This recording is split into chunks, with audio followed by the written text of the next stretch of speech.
Bismillahirrahmanirrahim. Wadrib lahum mathalan rajulaini ja'alna li ahadihima jannatayn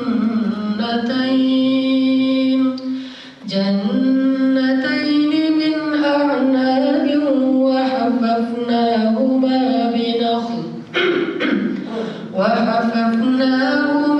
بنخل وجعلنا بينهما زرعا كلتا الجنتين آتت أكلها ولم تظلم منه شيئا وفجرنا خلالهما نهرا وكان له ثمر فقال لصاحبه وهو يحاوره أنا أكثر منك مالا وأعز نفرا. Dan sampaikanlah kepada mereka sebuah contoh tentang dua orang laki-laki. Salah satu di antara mereka kami berikan 2 kebun dari anggur. Kemudian kami kelilingi kebun anggur itu dengan pohon-pohon kurma yang rindang. Kemudian kami jadikan di antara 2 kebun itu ladang. Kedua kebun itu menghasilkan buah atau panennya. Dan kami munculkan dari kedua kebun itu sungai yang mengalir, sehingga dia mendapatkan keuntungan dari kebunnya. Maka kemudian ia berkata kepada temannya sambil bercakap-cakap dengannya, "Aku ini lebih kaya daripada kamu dan lebih banyak anaknya." Maka masuklah dia ke kebunnya dalam keadaan sombong atau menzalimi diri sendiri. Ia berkata, "Aku berpikir semua ini tidak akan pernah habis selama-lamanya. Dan aku yakin nanti di akhirat, aku yakin bahwa kiamat itu tidak akan terjadi. Dan kalau aku kembali kepada Tuhanku, aku akan mendapatkan yang lebih baik dari ini." Berkatalah temannya yang miskin kepadanya ketika mereka sedang bercakap-cakap, "Apakah engkau kufur kepada Zat yang telah menciptakanmu dari tanah, kemudian dari setetes air, kemudian menyempurnakanmu menjadi seorang laki-laki? Akan tetapi Dialah Allah Tuhanku, aku tidak akan syirik kepadanya. Kenapa engkau ketika masuk kepada kebunmu tidak berkata, Masya Allah la quwwata illa billah? Kalau menurutmu bahwa hartaku lebih sedikit dan anakku lebih sedikit daripada engkau, maka aku berharap Tuhanku akan memberikan kepadaku yang lebih baik daripada kebunmu. Dan Dia akan mengirimkan kepada kebunmu itu angin dan bencana dari langit, sehingga jadilah kebunmu itu kering kerontang. Atau Dia jadikan air-air yang mengalir di kebunmu itu menjadi kering, sehingga engkau tidak dapat mengambil keuntungan sedikit pun. Maka kebunnya pun diliputi dengan kekeringan dan kerugian. Maka duduklah dia dalam keadaan menyesal sambil membolak-balikan telapak tangannya. Kemudian dia berkata, "Aduhai, seandainya dulu saya tidak syirik kepada Tuhanku, dan tidak ada seorang pun yang bisa menolong dia selain Allah, dan dia pun tidak bisa menolong dirinya sendiri." Itulah bukti bahwa segala sesuatu itu kebenaran ada di tangan Allah. Dia sebaik-baik pemberi pahala dan juga yang paling baik dalam memberi hukuman. Sadaqallahul azim. Ikhwati fillah, materi kita hari ini adalah menjadi muslim yang lillah dalam keadaan kaya, ataupun dalam keadaan miskin. Dan tidak sulit untuk bisa memahami kalimat ini, karena Allah Subhanahu wa Ta'ala sudah memberikan kita banyak sekali nasihat di dalam Al-Quran tentang bagaimana menjadi orang yang lillah ketika kita berkelebihan harta. Bahkan tadi sudah disampaikan ajakan untuk kita sama-sama saling ta'awun dalam al-birra wa taqwa, dalam hal ibadah kurban. Kemudian zakat yang tadi disebutkan, kalau di luar agama kita malah kewajibannya lebih besar. Kalau di kita salah satunya hanya 2,5%. Dan juga nanti akan banyak sekali ayat-ayat Allah yang menjelaskan tentang bagaimana menjadi manusia yang lillah ketika kita berkelebihan harta. Salah satu di antara manusia lillah ketika berkelebihan harta yang paling luar biasa di masa Rasulullah itu adalah Abu Bakar. Walaupun mungkin yang terkenal Abdurrahman bin Auf, tetapi yang disebut di Al-Quran Abu Bakar justru. Apa kata Allah tentang Abu Bakar? وَسَيُجَنَّبُهَا الْأَتْقَى الَّذِي يُؤْتِي مَالَهُ يَتَزَكَّى وَمَا لِأَحَدٍ عِندَهُ مِنْ نِعْمَةٍ تُجْزَى إِلَّا ابْتِغَاءَ وَجْهِ رَبِّهِ الْأَعْلَى وَلَسَوْفَ يَرْضَى.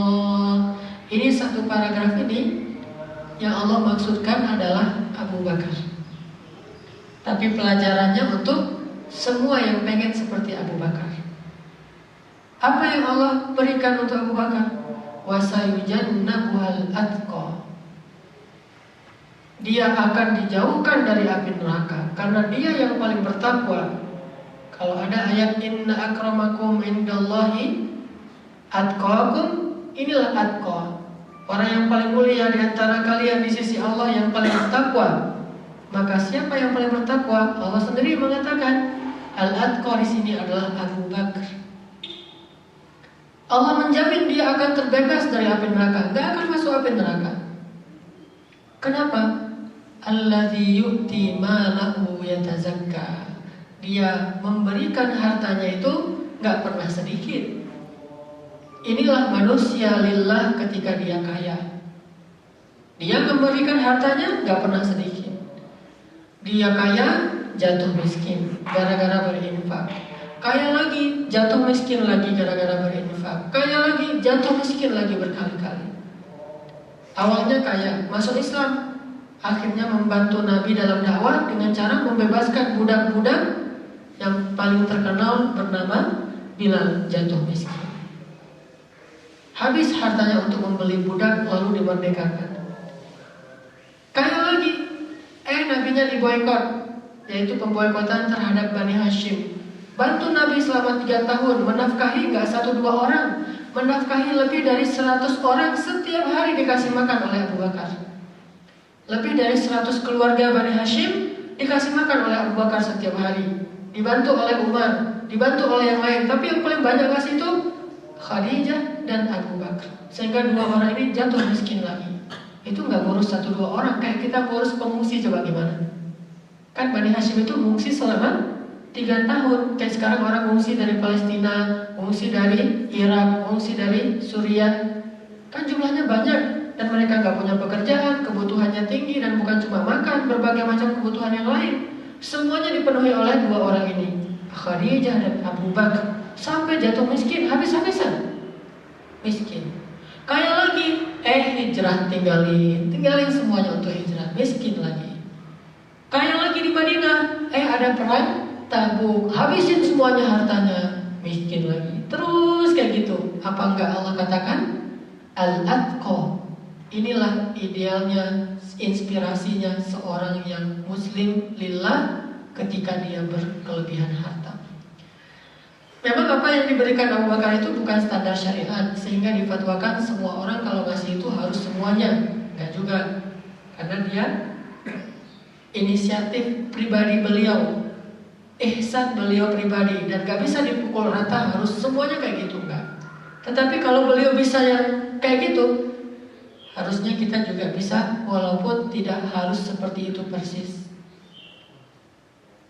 Inti dari menjadi muslim lillah ketika kita berharta adalah menghilangkan sifat kikir.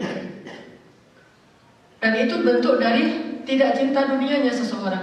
Kalau udah nggak cinta dunia, dia tidak lagi kikir, biasa aja hartanya diberikan itu nggak ada rasa sayang, rasa kehilangan, rasa rugi. Itu kan hanya perasaan, rugi saya ngasih segini. Sayang udah capek-capek dicari harus dikasih ke orang. Kehilangan dulunya punya saya sekarang jadi punya orang lain. Itu kan perasaan kita, itu yang dibuang. Itu yang disebut dengan yatazakka. Alladhi yu'ti malahu yatazakka. Itu maksud yatazakka. Jadi kalau mau menjadi muslim lillah ketika berharta, berusahalah untuk mentazkiyah. Lalu disebut dengan zakat. Membersihkan diri kita. Membersihkan dari apa? Membersihkan dari sifat bukhl dan sifat kikir. Membersihkan dari hubbud dunya. Membersihkan dari sifat egois. Membersihkan dari sifat senang untuk takasur, jama' amalan wa addadah, sombong dan sebagainya. Dibersihkan dengan cara yu'ti malahu, dia kasih hartanya, yatazakka. Wa ma li ahadin 'indahu min ni'matin tujza, bukan mengharapkan balasan dari seseorang, illa ibtigha'a wajhi rabbih al-a'la, mencari ridha Allah, sehingga julukannya radhiyallahu karena yang dicari emang itu.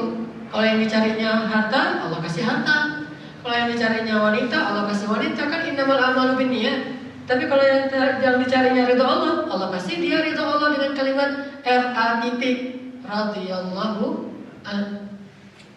Makanya ini yang disebut dengan manusia lillah ketika berharta.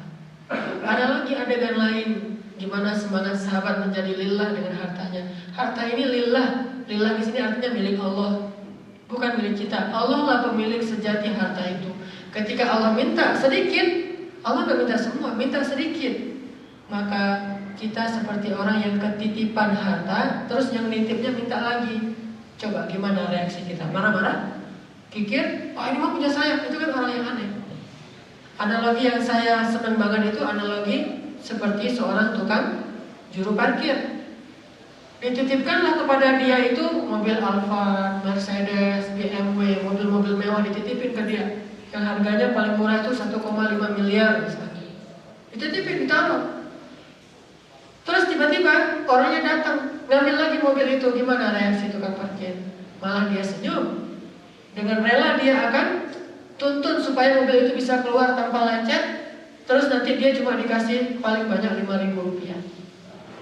Bahkan ada yang mau memarkirkan mobil itu ke basement sebagai istilahnya divaletkan, bayarnya cuma 40.000 rupiah. Bandingkan dengan harga mobil.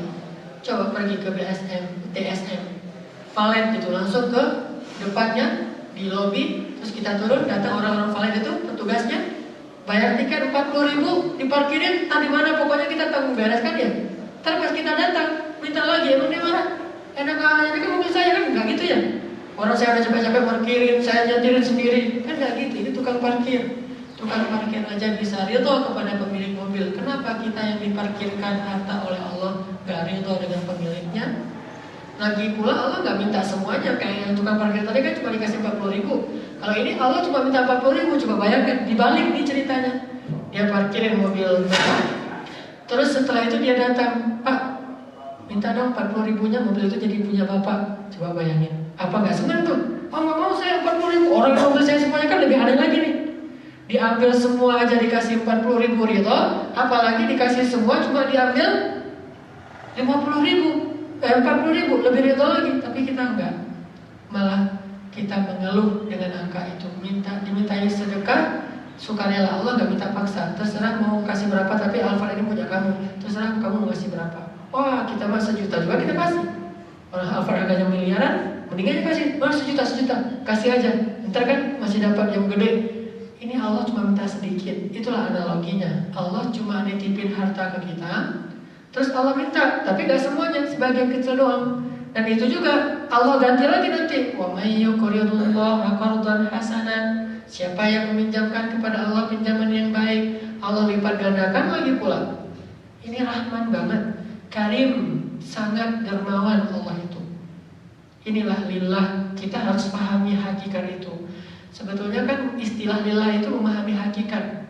Lillah di kantor, hakikat bekerja itu apa? Lillah di masjid, hakikat ibadah itu apa? Lillah dalam urusan harta, hakikat menjadi orang kaya itu apa? Yang tadi. Nah, ada ayat lan tanalul birra hatta tunfiqu mimma tuhibbun. Kalian gak akan dapat albir. Ulama tafsir menjelaskan definisi albir. Satu, memang secara bahasa albir itu artinya kebaikan. Tapi apa maksud kebaikan di sini? Satu, ampunan dosa. Kalian mau mendapatkan ampunan dosa, tukerin sama sesuatu yang kalian sukai. Dua, albir diberikan kemudahan nanti di akhirat di padang mahsyar. Hisabnya ringan. Mau tukar dengan harta kalian, hisab kalian ringan. Ketiga, albir dijauhkan dari api neraka.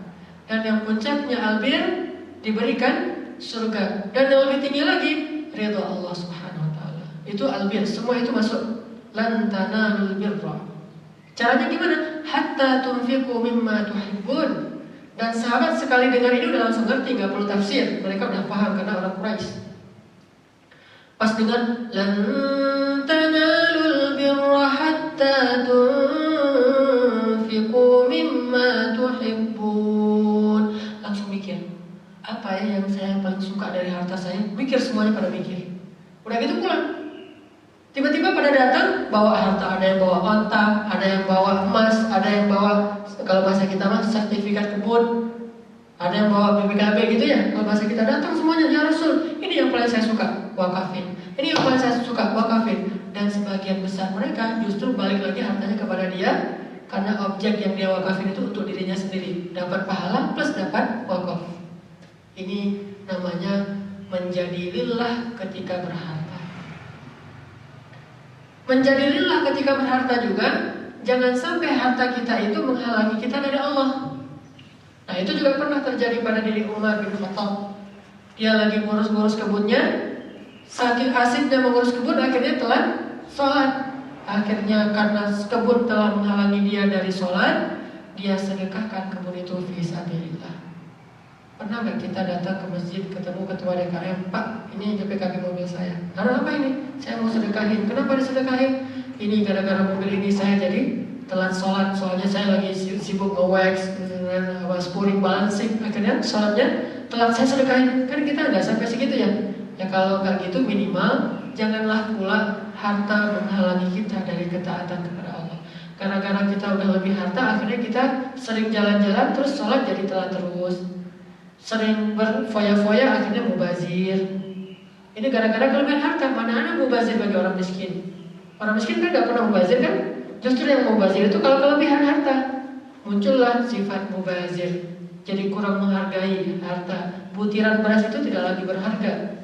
Kalau miskin, butiran beras itu dikutip satu-satu, dipungut satu-satu karena dia kekurangan. Coba kayak orang-orang di Garut, di Tasik yang andai aku menjadi orang pinggiran, coba gimana? Beras yang udah jelek, udah bercampur dengan lumpur, itu dibersihin lagi satu persatu, terus dia cuci, dia makan. Padahal berasnya itu beras yang paling gak enak. Lauknya apa? Lauknya garam doang sama minyak kalau ada. Kalau gak garam sama cabai. Sedangkan kita berasnya mahal, yang 1 kilogramnya itu bisa sampai 13.000. Kadang-kadang organik pula yang kita beli yang 20 ribuan. Tapi nggak berharga lagi butiran beras itu, jatuh-jatuh atau mungkin lebih di panci kita terus langsung diguyur air, dicuci udah dibuang aja. Pas dikumpul-kumpulin jadi segenggam, itu kalau dimakan kenyang. Lihat, mubazir itu justru munculnya setelah orang berkelebihan. Maksud menjadi orang kaya lillah, jangan gitu-gitu amat. Jangan sampai kekayaan menghalangi kita dari Allah, atau justru banyak dosa kita di hadapan Allah. Rasul pernah juga kayak gitu. Ini adegannya sangat terkenal.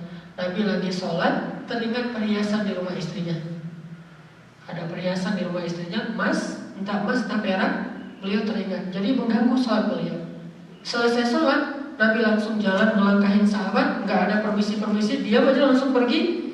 Setelah beliau kembali, orang-orang tanya, ya Rasulullah ada apa kok Nabi buru-buru? Kata Nabi, tadi ketika aku sholat teringat kepada perhiasan di rumah istriku, sehingga aku tidak suka menahan diriku sebelum itu aku sedekahkan kepada fakir miskin, supaya jadi sholat nggak ngingetin harta. Jadi kalau pekerjaan sudah menghalangi kita dari Allah, harta yang kita tumpuk-tumpuk itu sudah menghalangi kita dari Allah, berarti kita bukan lagi menjadi muslim yang lillah ketika kita berkelebihan harta. Nggak boleh menghalangi kita dari Allah. Jadi ada dua sisi ya kalau kaya. Pertama sisi amal soleh, kedua sisi meninggalkan dosa. Itu baru menjadi muslim yang lillah ketika kita berharta. Nah di ayat yang barusan tadi saya baca surat Al-Kahfi, Allah memberikan kita contoh masalan. Tapi contoh Al-Quran itu gak pernah fiksi. Contohnya itu hak, realita, kenyataan pernah terjadi. Dua orang laki-laki Bani Israel, satu kaya, satu miskin. Coba, yang mana yang ingkar? Yang kaya. Yang kaya ini yang sombong, yang kaya ini yang ingkar, yang kaya ini yang syirik, bukan yang miskin. Itulah sebabnya Nabi bilang apa?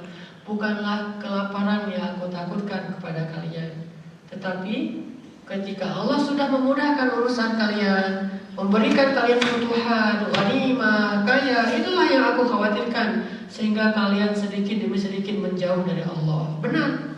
Ternyata walaupun memang ada hadis sesungguhnya kefakiran itu lebih dekat kepada kekufuran. Ya, ada yang kayak gitu. Tetapi lebih banyak lagi orang yang kaya itu lalu menjadi sombong. Kalla innal insana la yatgha ar-ra'ahu istaghna. Coba. Sungguh kata Allah. Sungguh lagi dua kali, kalla inna. Sungguh-sungguh manusia itu akan benar-benar tiga kali sungguh-sungguhnya. Sungguh-sungguh manusia itu benar-benar akan melampaui batas, artinya banyak berbuat dosa, sombong. Kalau melampaui batas secara batin, kalau zahirnya jadi kayak tadi mubazir. Kenapa? Ar-ra'ah istaghna. Ketika dia memandang dirinya sudah serba cukup, justru dia lebih dekat kepada tagha. Tagha ini di atas kufur. Kalau kufur sekedar mengeluh, kalau tagha ini udah berlebihan. Kalau dalam bahasa perang itu wala ta'tadu, berlebihan, melampaui batas, itulah tagha. Lebih dahsyat daripada kufur. Ini artinya bahwa Nabi khawatir kalau umatnya jadi orang kaya. Sehingga Nabi mengatakan salah satu di antara ciri akhir zaman, nanti orang yang dulunya gak pakai sendal jepit akan berlomba-lomba membuat bangunan tinggi. Nah, coba cek nanti di Google deh atau di Yahoo, search bangunan tertinggi di dunia tahun 2020. Coba ada di mana? Nomor satunya di Jeddah, nomor 2-nya di Dubai, nomor 3-nya di Kuwait, nomor 4-nya di Riyadh, nomor 5-nya di Dubai lagi. Di Dubai nomor 5 ini nomor yang Burjul Khalifah. Burjul Khalifah yang sekarang tertinggi di dunia, nanti 2020 akan jadi nomor 5.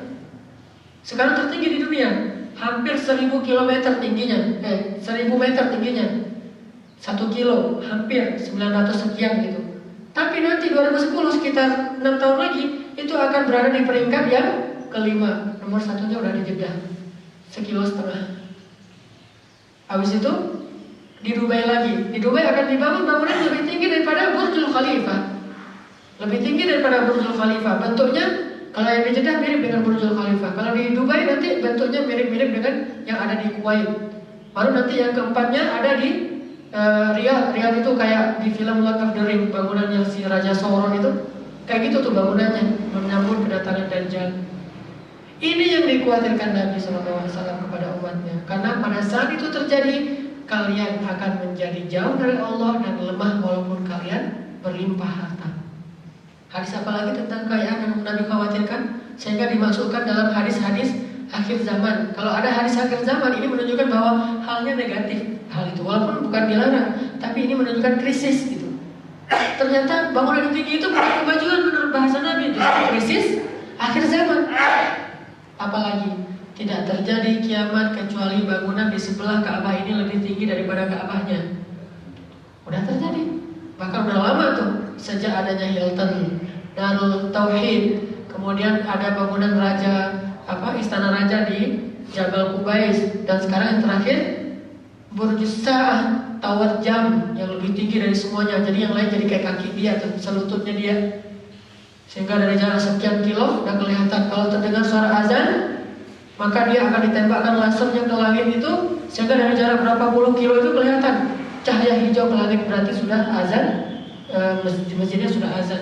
Wah, ini Nabi mengatakan bukan dalam bahasa memuji, bangga, umatku nanti hebat, bukan. Tanda-tanda kiamat, berarti ini krisis. Ini yang dikhawatirkan, bukan diharamkan, gak haram hukumnya. Cuma ini krisis yang harus kita waspadai. Itulah tanda-tanda lemahnya kita, bukan tanda-tanda kemajuan kita. Islam itu tidak maju dengan bangunan-bangunan tinggi, tidak mengumpulkan ghanimah yang banyak. Justru Islam itu kuat dulu ketika bangunan Masjid Nabawi masih lantainya tanah, dindingnya pohon korma, atapnya daun-daun korma yang sudah kering. Itulah kemajuannya Islam. Makanya Nabi bilang, bukan kelaparan yang aku khawatirkan dari kalian. Justru saat seseorang itu ada musibah, pada waktu yang sama dia jadi lebih dekat kepada Allah, kan? Kayak perumpamaan yang Allah buat di akhir surat Luqman, wa idza ghasyahum mawjun kadhulal da'u Allah mukhlishina lahuddin. Kalau mereka diuji dengan gelombang yang seperti gunung, mereka berdoa kepada Allah mukhlisin banget, ikhlas banget, khusyuk banget. Falamma najahum ilal bar, ketika mereka selamat ke daratan, faminhum muqtasid, sebagian besar mereka itu kufur lagi kepada Allah Subhanahu wa taala. Kadang kesulitan hidup yang Allah berikan itu justru akan terus menjaga jarak kita kepada Allah lebih dekat. Tapi ketika Allah berikan kesenangan hidup, maka kita mulai menjauh dari Allah Subhanahu wa taala. Ini harus kita waspadai. Jangan sampai kesenangan hidup itu atau kekayaan itu buat kita gak lillah lagi. Sudah lid dunya wal hawa, untuk dunia dan hawa nafsu. Yang kedua, menjadi muslim lillah ketika miskin. Gimana menjadi muslim lillah ketika miskin? Pertama, kita tidak boleh cemburu kepada orang kaya kecuali karena sedekahnya, bukan karena kekayaannya. Datanglah sekelompok orang miskin kepada Nabi di antara para sahabat. Mereka bilang apa? Ya Rasulullah, dhahaba ahlud dusuri bil ujur. Ya Rasulullah, orang kaya itu udah memborong pahala. Nabi bilang, kaifa dzalik? Gimana caranya memborong pahala? Kata sahabat, kalau kami sholat, mereka sholat. Kalau kami tilawah, mereka tilawah, dan sebagainya. Tapi kalau mereka sedekah, kami tidak bisa sedekah, kan kami miskin. Berarti mereka memborong semua pahala yang kami tidak bisa. Dhahaba ahlud dusur bil ujur. Maka muncullah hadis, setiap tasbih sedekah, setiap tahmid sedekah, setiap takbir sedekah, memindahkan duri dari jalan sedekah, berwajah ceria kepada saudaramu tersenyum sedekah, dan sebagainya sedekah. Ini adalah hadis untuk menghibur. Tapi hiburan ini bukan hiburan yang hanya basa-basi ya, benar-benar wujud gitu, benar-benar seperti yang dijanjikan. Cuma ini karena yang miskin-miskin pada cemburu kepada yang kaya, tapi yang dicemburuin bukan takasurnya, bukan malnya, tetapi sedekahnya. Ini menjadi muslim yang lillah ketika miskin. Apalagi contoh yang lain, Nabi bilang, la hasada illa fisnatain. Tidak boleh kalian hasad kecuali kepada dua jenis manusia. Salah satunya orang yang Allah berikan harta, lalu dia mendermakan hartanya fi sabilillah. Lalu seseorang yang melihatnya berkata, aduhai, seandainya saya diberikan harta seperti itu, lalu saya beramal seperti dia. Ini namanya lillah dalam keadaan miskin. Tapi yang terjadi di masyarakat kita, miskinnya gak lillah. Miskinnya cemburu kepada artis karena glamornya kehidupan mereka. Ini gak lillah miskinnya. Dia cemburu kepada para pejabat karena kaya mendadak setelah dapat jabatan. Ini gak lillah. Cemburu kepada pengusaha karena bisa naik kendaraan-kendaraan mewah yang sering mereka lihat lalu lalang di jalan. Ini gak lillah. Mereka jarang cemburu kepada orang kaya yang dermawan. Malah kalau orang kaya yang dermawan, mereka suka suuzon malah. Mungkin seuzannya karena itu cari perhatian, itu juga hasilnya nggak jelas dari mana segala macam. Harusnya dia cemburu. Saya pengen bukan jadi orang kaya, tapi orang kaya bisa beramal seperti dia. Saya cemburu kepada dia karena dia bisa beramal dengan amal itu. Saya nggak bisa. Itu yang namanya manusia lillah ketika miskin. Tapi kenyataannya manusia di zaman kita, termasuk kita sendiri, ketika susah bukan lillah, susah malah khuliqal insan halwa. Idza massahu syarr jazua wa idza massahu khair manua. Kalau diberikan ujian oleh Allah syarr yang buruk, dia jazua, ngeluh dan terus mengeluh. Allah nggak adil, Allah nggak dengar doa saya. Jadi orang Islam itu susah melulu, sedangkan jadi orang kafir itu pada kaya raya. Berarti Allah nggak sayang sama orang Islam. Segala macam iftira ala Allah, mengada-ngada kepada Allah. Berarti dia belum menjadi muslim yang lillah ketika diuji dengan kemiskinan. Padahal ujian kemiskinan itu lebih mending daripada ujian kekayaan, karena lebih banyak orang yang gagal dengan kekayaan daripada kemiskinan. Ini satu. Menjadi muslim yang lillah ketika miskin berarti cemburu karena amal solehnya orang kaya, bukan karena kekayaannya. Kedua, menjadi muslim yang lillah ketika miskin artinya kita berusaha untuk belajar sabar dengan kondisi kita dan sedikit mengeluh, ridho dengan ketentuan Allah, dan hiburlah diri kita dengan janji yang benar. Apa janji yang benar? Sesungguhnya orang miskin itu lebih duluan masuk surga daripada orang kaya, entah berapa ribu tahun, saya lupa hadisnya. Inilah yang disebut dengan lillah. Alhamdulillah, hisab saya jadi ringan, amanah saya jadi sedikit, tanggung jawab saya jadi sedikit. Ketika kita diuji dengan seperti itu, raditu billahi rabba. Apapun ketentuan Allah saya ridho. Walaupun kayak lapar banget, lapar sih ya lapar. Nahan lapar kan wajah kita jadi berkerut, tapi lisan tetap dijaga. Ketika Allah beri ujian, lisan yang dijaga, tapi ekspresi fisik kita, namanya juga orang kena ujian. Bahkan Allah sendiri yang bilang di Al-Baqarah, ta'rifuhum bisimahum la yas'aluna an-nasa ilhafa.